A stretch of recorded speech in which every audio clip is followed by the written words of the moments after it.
Welcome to another In Wheel Time podcast, a 30-minute mini version of the In Wheel Time car show that airs live every Saturday morning, 8 to 11 a.m. Central. From Studio A in Texas, USA, it's the award-winning all things automotive car talk show, In Wheel Time. Just ahead, a review of our new car of the week, the 2021 Cadillac XT6. This week in auto history, and the stories making auto news headlines. That and more just ahead on today's In Wheel Time car show for Saturday, January 2nd, 2021. Howdy, along with Mike Out of This World Mars, King Conrad DeLong, Jeff Zekin just off camera over there. I'm Don Armstrong. Glad that you could join us this morning. And we're going to go to our good friend Alec Udell Actually, I don't know where he is personally on this Saturday morning. Where are you, Alec? Hey, good morning. Thanks for having me. Yeah. I am up at our go-kart track in Conroe, so north of the city. We've got a little car show going on this morning. It's a bit chilly, so I think we've got some stragglers, but we've got a few cars out here that are our Ford and Chevy show. So we've started doing the first of every month with different car clubs and car groups, a cars and karting event. So we'll have a car show and then a karting competition out on our go-kart track to get the fastest drivers from each group. Yeah, and everybody's just now showing up. Is it windy up there, or is that your finger over the microphone? It's a little windy. Really? And 39 degrees windy, it makes it feel like it's freezing. So how do people get involved and get their car club signed up for your events as they come up in the future? Yeah, they can definitely reach out to me. My email address is alecudell@me.com. We have a couple of the guys that have been coming out to our kart track, just running in either just enjoying the track or doing our league racing, have talked about wanting to do shows, and so we kind of started this middle of last year as things were kind of shut down and people were looking for places to do events. So it kind of ebbs and flows with what's going on in the world, and it's been nice. But you can reach out to me, and I can help you get that set up. So where exactly is the kart track? Yeah, we are on South Loop 336, just about 2 miles off of I-45 in Conroe. So it's 3528 South Loop 336. So is that when you get to 336 South, is that east or west? It is on the east side. So if you're going north, take a right, and we're about 2 miles off the freeway. Okay. 45. So you're out there by the Budweiser distributorship. I guess so. I'm not familiar with it. But the things in my head that I know. I know there's a Budweiser distributorship out there. Well, I'll have to go find it sometime. They've got some good beer. So we generally don't mix those in karting, though. No, I would not think so. So who are these guys that are showing up for the Ford versus Chevy car show? Is it strictly limited to Fords and Chevys? This morning we have. It's not strictly limited to Fords and Chevys, but one of the gentlemen actually standing back here, and I can flip the car around. One of the gentlemen standing in the group back here is our contact with the Ford group, and he knows a bunch of people that have some Chevys as well, and so they've got in with their car group. I'm not sure which ones, to be honest. I am just out here kind of participating. I'm a Ford guy myself, so I've got the Raptor and the Focus there. Nice. Yeah. So what year Raptor is yours? Mine's a 13. So it's a V8, not the twin turbo EcoBoost? Yes. Yeah, that's correct. So mine's a 13 with the Roush supercharger package on it. Of course. Yeah. You just can't have a regular one. You got to put a blower on it. Yeah, exactly. So, I like fast cars and trucks. I'm a Texan at heart. Have you put that thing on a dyno to find out kind of what a horsepower it's turning out?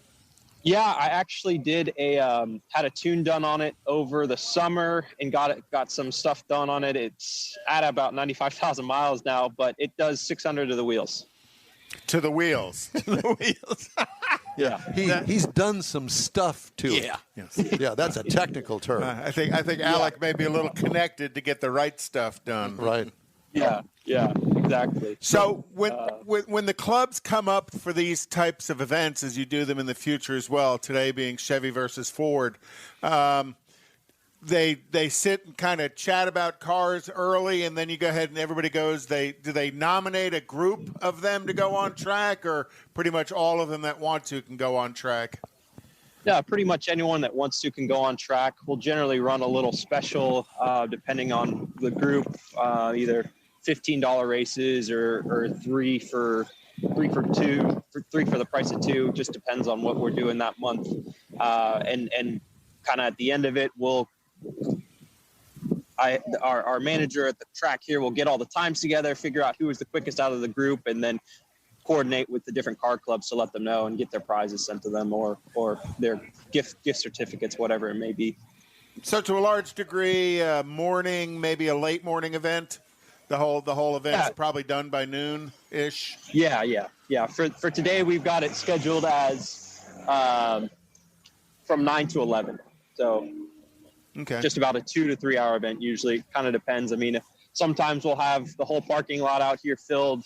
We had one in the evening, actually, a couple months ago, and there were cars lined up down the road. So it's been an interesting and an enjoyable events for us to have up here. It's always nice to get with car people and just kind of share the same. And they're always looking for a reason to race each other, especially the Ford and Chevy guys. And this is a way for them to do it safely in a controlled environment on the go-kart track.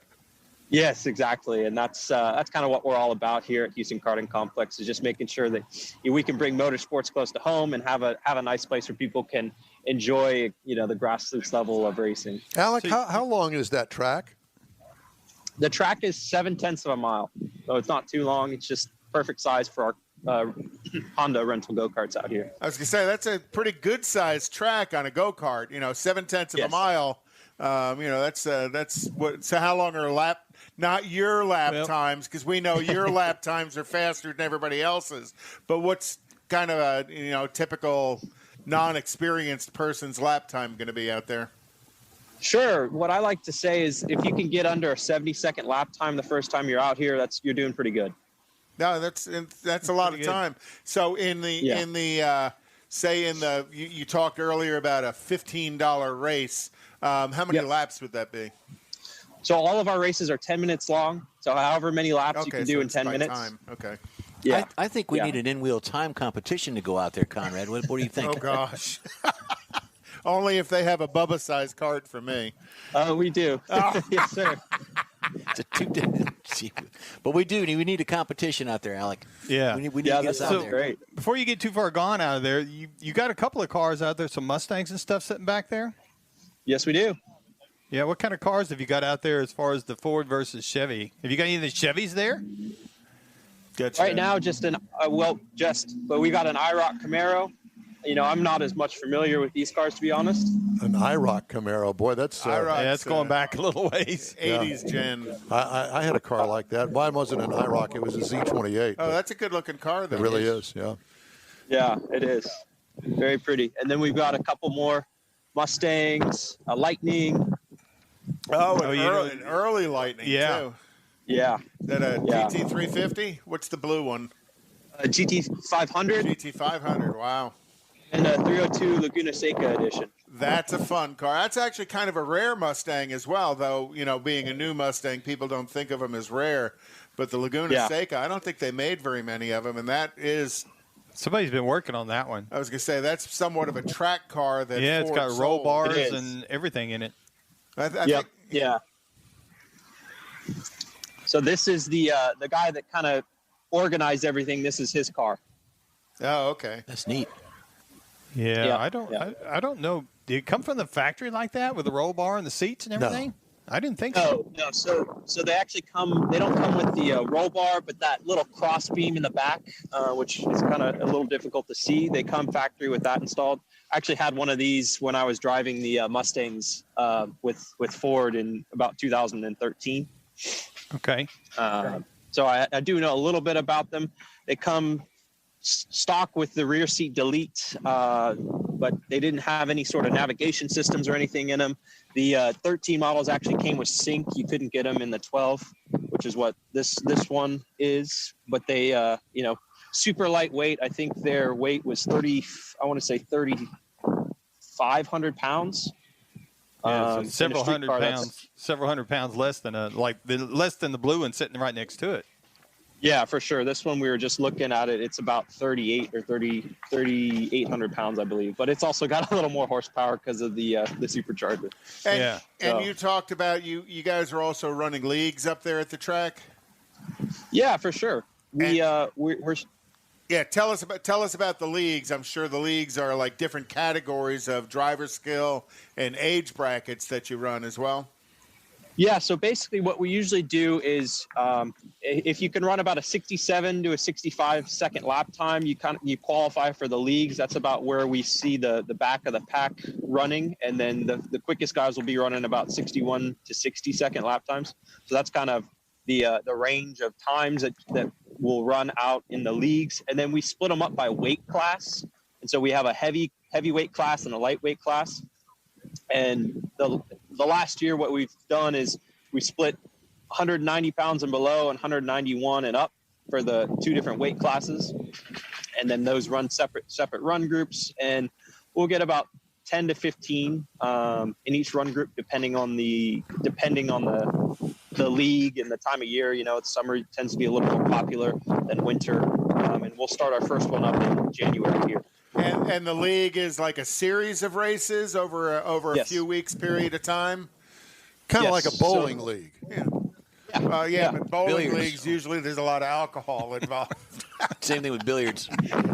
So do folks bring their own carts out there? Do they rent them for the league? How does that work? No, so we run our just the rental go-karts for our league racing, and we are working on starting up another 4-cycle engine that goes alongside the leagues, and so we're working on launching this second, probably at the second race of the leagues. And so for this year, we're doing 5 race leagues with tents. So every other week we all have a league race, and there'll be 5 races long, and so we'll do 4 across the year. So how fast do these actually go on the track?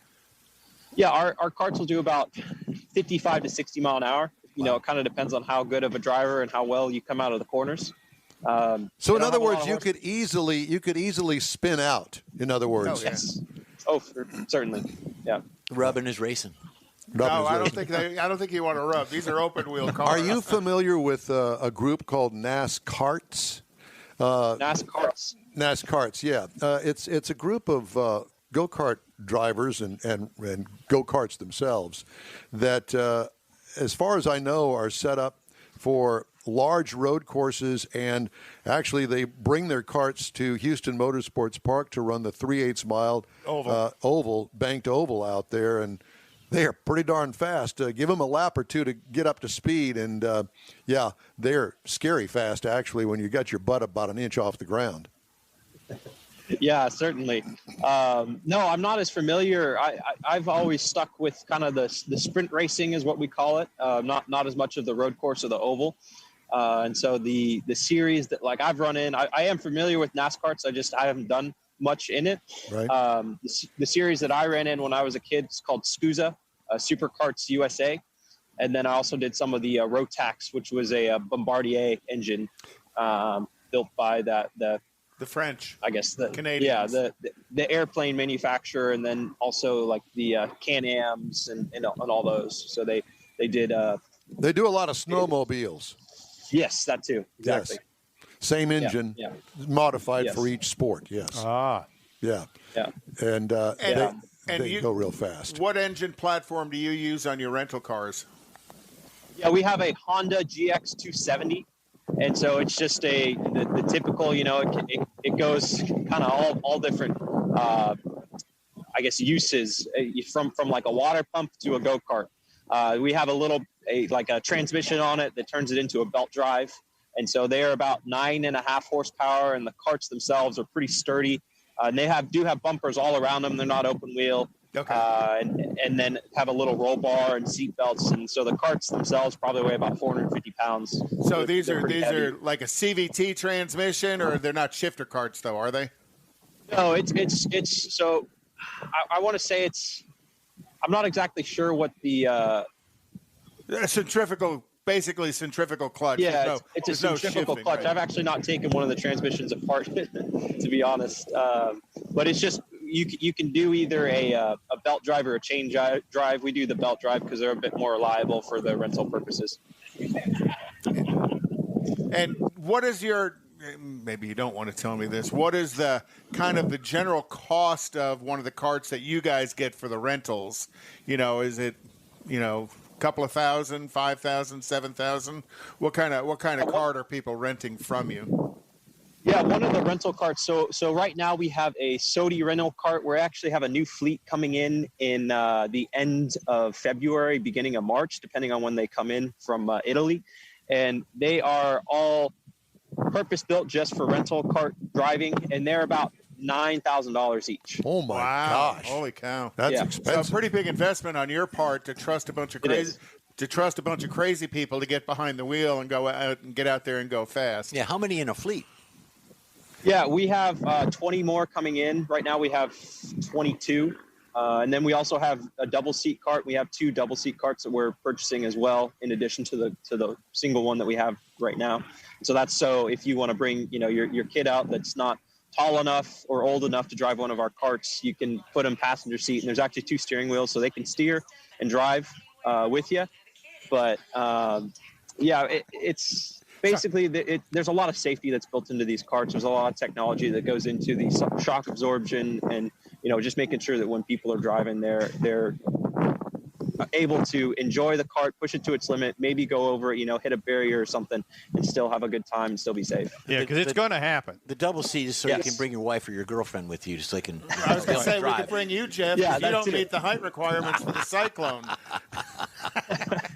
Yeah, that too. But we also understand, maybe we'll talk about this in another segment, that you have a couple of your own personal toy carts out there that are. I do. That are over and above what your rental cart fleet is. And I think we're going to save that for another segment. Yeah, that's another. That's the tease for the next segment. Yeah, certainly.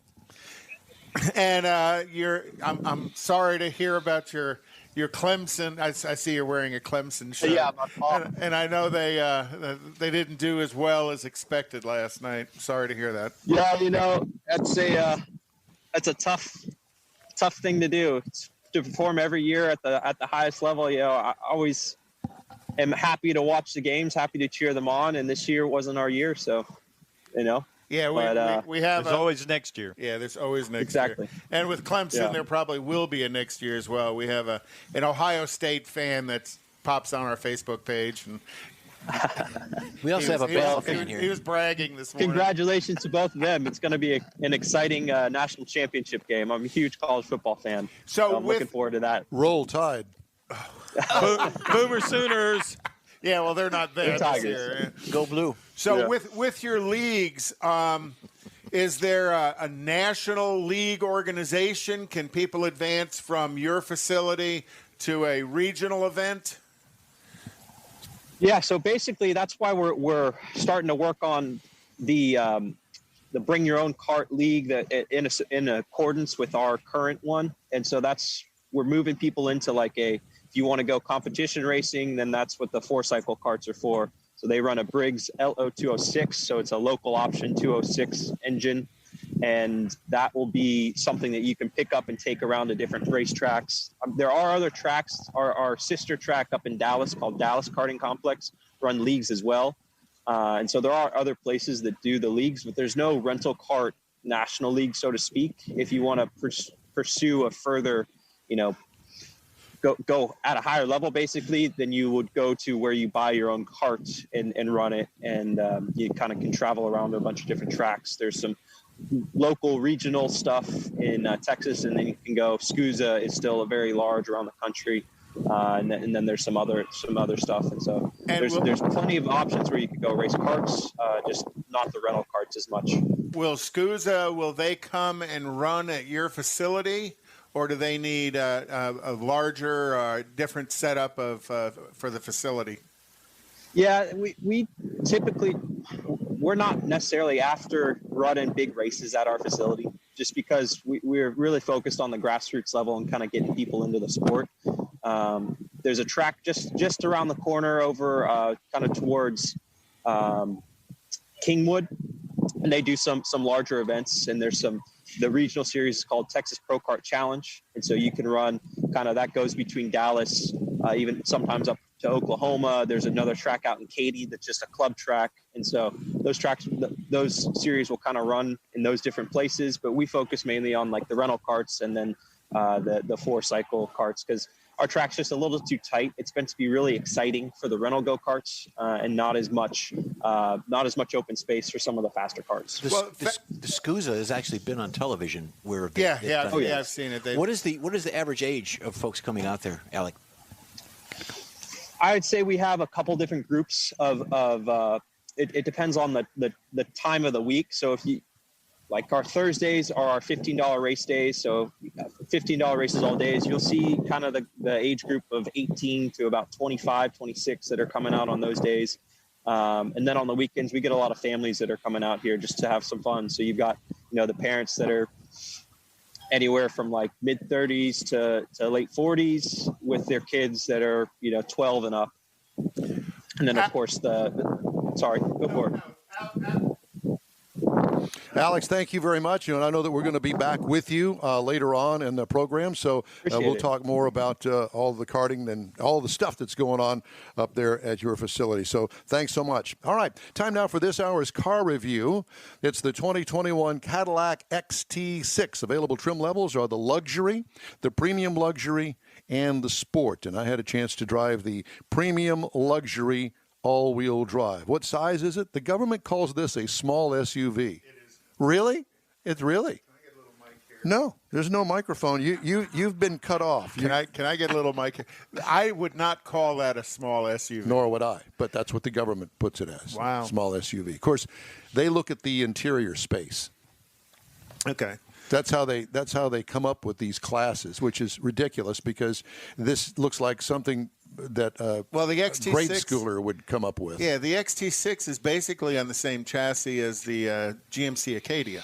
All new for 2020, so it's a 7-passenger crossover. Exterior features, sharp, edgy, Cadillac front fascia, as you can see there. Distinctive rear lighting with a sunshade over the back glass. Just the right amount of chrome trim, as far as I can tell. Built-in dual exhaust tips, nice wheels. This is a really good-looking car. What I liked about it, the overall appearance gets 2 thumbs up from yours truly. What could use improvement? Nothing. I think it's distinctive. It's got the Cadillac look. And even though that it does share the same platform as the Pontiac, the Oldsmobile, and the Chevrolet. Well, I think Pontiac and Oldsmobile don't exist anymore. Exactly. Oh. So I think it is the Chevrolet. What is the Chevy? Traverse and the GMC Acadia. Mm-hmm. Yeah, and the Buick. I was pulling your leg. Okay. And the Buick Enclave. Interior highlights: attractive, well laid out dash, well vetted infotainment system, easy to use. Handy passive phone charger under the center console. You like that? I love that. Right under the center console, it's got this thing that you slide your phone in, kind of at a 45-degree angle, so it doesn't take up all that space. And it's kind of out of the way except for the very top, quarter of an inch or so. And what difference does it make? Because you're going to Bluetooth it into the vehicle anyhow, exactly. So you don't have to touch your phone. Quality materials throughout the cabin. Cargo trunk room, small storage space with the third row up, put the third row down, and you've got plenty. What I liked about it, the overall interior design is definitely an A+. Engine on this one is a 3.6-liter V6, puts out 310 horsepower, 271 pound-feet of torque. New for this year is an optional 287 horsepower 4-cylinder. This gets a 9-speed automatic transmission with a tow rating of up to 4,000 pounds. As far as mileage is concerned, city 18, highway 25 for combined to 21, which is typical for this V6 engine. I got 22.2 miles per gallon over 255.2 miles. What I liked about it, it was well matched to the 9-speed automatic transmission. What I liked about the ride and handling, smooth Cadillac style, baby. You say you were riding in luxury. I was. Yeah, I really did like it. Base trim price, $54,990. $795. Prices tested was $70,465. Base model price, $47,995 for the Cadillac XT6 premium luxury all-wheel drive. Now, its competitors, the Acura MDX for $44,500. That's where it starts. Audi Q7 starts at $59,770, and the Lincoln Aviator. But it's spelled Aviator. Yeah. Aviator, $51,100. Jeffrey liked it too. I think I heard him talk about it. I happened to have right after this the Chevy Traverse. Mm-hmm. There's a big difference between the Cadillac and the Chevy. Oh, yeah, just the interior trim being different. And people, we talk about a shared chassis between Chevy, Buick, and GMC. Yeah, the metal's the same, but boy, the suspension tuning and all of that other stuff is vastly different between the brands, and they've always done that. Yeah, well, they make that distinction. I can go back to an event I went to that was put on by Lexus, and I asked the Lexus guy, I said, so what's the difference between this Lexus and the Toyota? He says, I bet you he twitched. He twitched when you asked him that. It's a legitimate question because it's the same chassis. Yeah. But it's quite different. And he explained to me that the Lexus gets more chassis weld points than the Toyota does. It goes down a different assembly line, even though you would think it wouldn't, but it does have its own assembly line. I didn't realize that. I didn't either. Yeah, and so at least this one that I was questioning him about and asked me what specifically it was. It was a good answer anyway. It was a good answer, whether he was lying to me or not. I can't imagine that he would do that. I mean, I would imagine that the Cadillac XT6 is similar in nature. Yeah, but they don't go down a different assembly line. The Buicks, the Chevrolets, the Cadillacs, the GMCs are all rolling. But it sure does feel different driving. They try and they do a very good job of making huge differences between the ride quality. We have a cruise-in calendar, and I'm going to start it off by tomorrow morning out at the Princess Hamburgers out at Sharpstown Golf Course. 6600 Harbor Town Drive. Yeah, it's in the Sharpstown area. It is a cruise-in, any cars, any makes, any models, 9 a.m. to noon tomorrow right there at the Princess Hamburgers. Don will be there signing autographs. He'll be driving the red Charger Hellcat. It's red orange, eye. actually. Is it orange? Yeah, it's orange. It was dark when I drove in. You've had this thing about orange vehicles. You had an orange one last week. The Mustang. So, anyhow. Chrome and coffee tomorrow at Princess Hamburger. Also, the Woodlands Cars and Coffee for a Cause. It's at 6:30 in the morning. At 8 o'clock in the morning is the 409 Car Cruise in Port Arthur, Texas, over in Mars. I know Mars will be there. Not. 8 a.m. in the morning, Cars, Coffee, and Donuts in Navasota. You notice they all have to have their own derivative of Coffee and Cars. Absolutely. And then at 11 a.m. is the Houston Lowriders lunch, New Year's lunch at the McGregor Park. All right. Thank you, sir. The In Wheel Time Car Show streams on Facebook, YouTube, and InWheelTime.com, along with Twitch. Podcasts available on Apple Podcasts, Spotify, Stitcher Radio, iHeart Podcasts, TuneIn, Google Podcasts, Pandora, Amazon, and Podcast Addict. In Wheel Time Car Show continues right after this quick break. Texas Truck Works is your go-to truck customizer. From mild-to-wild lift kits, custom wheels, and steering and handling enhancements to the best personal and commercial wraps, Texas Truck Works delivers. Let Texas Truck Works founder Scott Stevens help you get the most out of your truck or Jeep. Texas Truck Works has decades of customizing experience, including power adders and complete engine swaps. Let the Texas Truck Works team design an upgrade plan that fits your budget. Get truck attitude today at TexasTruckWorks.com. Tailpipes and Tacos is Houston's premier cruise-in, and you're invited to join in. Whether you're a cruiser or a spectator, Tailpipes and Tacos is the place to enjoy made-to-order breakfast tacos, fresh coffee, and mingle with Houston's fun car people. Mark your calendar for Saturday, January 16th for Tailpipes and Tacos at the Lupe Tortilla Mexican Restaurant in Katy, 8 a.m. to 11 a.m. Tailpipes and Tacos is free free and everyone is invited. You'll see collector cars, hot rods, customs, magnificent originals, and resto mods all at one location. Cars from all over Southeast Texas cruise in and show off in a friends and family event. The Lupi Tortilla Mexican restaurant on the Grand Parkway at Kingsland Boulevard, just south of I-10 and Katy. Drag racer, car enthusiast, and Lupi founder Stan Holt brings you Houston's hottest cruise in, tailpipes and tacos. Saturday, January 16th, 8 to 11 a.m. at Lupi's in Katy. The In Wheel Time Car Show will be there too.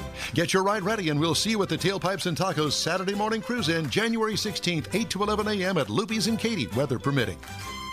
That's it for this podcast episode of the In Wheel Time Car Show. I'm Don Armstrong, inviting you to join us for our live show every Saturday morning, 8 to 11 a.m. Central on Facebook, YouTube, Twitch, and our InWheelTime.com website.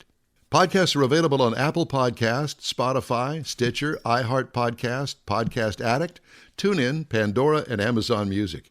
Keep listening, and we'll see you soon.